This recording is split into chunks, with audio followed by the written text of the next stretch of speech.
What's up YouTube, Capital G here, checking out this scary new Performapal card that just got revealed. It's going to be released in the next Legendary Duelist. This is a normal spell card called Performapal Pop-Up. It is a hard once per turn. It says send up to 3 cards from your hand to the graveyard. That is a cost. Draw that many cards. Then if you have 2 cards in your Pendulum zones, you can special summon Performapal monsters, Magician Pendulum monsters, and or Odd Eyes monsters with different names from your hand up to the number of cards you drew, with levels between the pendulum scales of the cards in your pendulum zones. Also, if you do not special summon a monster with this effect, you lose 1,000 life points for each card in your hand. So this card basically lets you pendulum summon without actually having to use your pendulum summon. There is obviously the drawback of you have to use one of Yuya's archetypes. You got to use Performapals, Pendulum Magicians, or Odd Eyes, and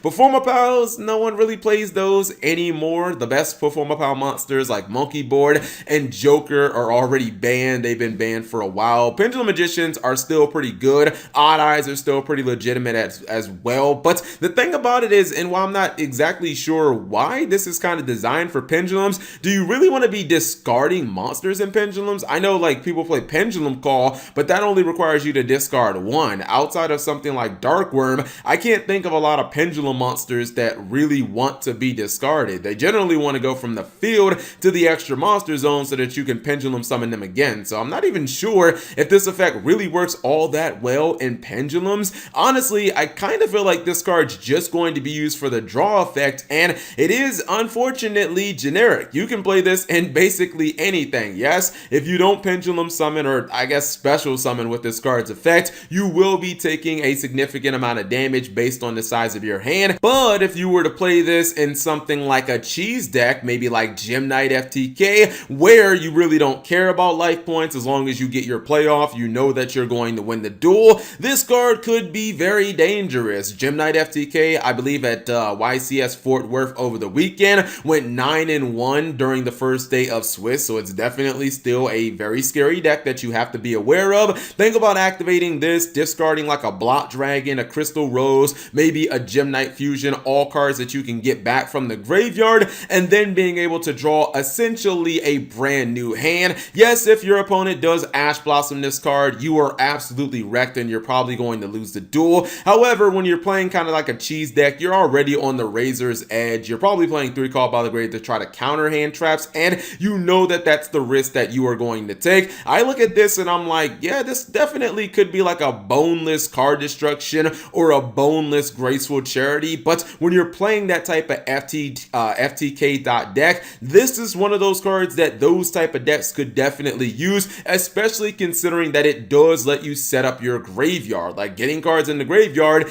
is very good. Now keep in mind, this does not discard the cards it sends, so it will not trigger danger effects. If it would have been discard 3 cards, then it just would have been like ridiculously broken. We would have just been playing this in dangers, and that just would have been stupid. But this card does feel like it could definitely aid a lot of cheese and FTK decks, and I don't personally feel like that's a good thing. You're wrecked by Ash, but still I feel like a lot of players are going to be willing to take that risk because draw power in Yu-Gi-Oh is always been like, it's always been win power in Yu-Gi-Oh, so I feel like that is kind of dangerous. People probably won't play this in Yuya decks, but in decks where you kind of want to win in the first couple of turns, I think it'll see maybe, or it can potentially have a home, I should say. Anyways, whatever you guys think of Performapal Pop-Up, leave it in the comment section below. Thank you guys for watching. As always, subscribe if you have not already, and turn on that notification bell for daily videos.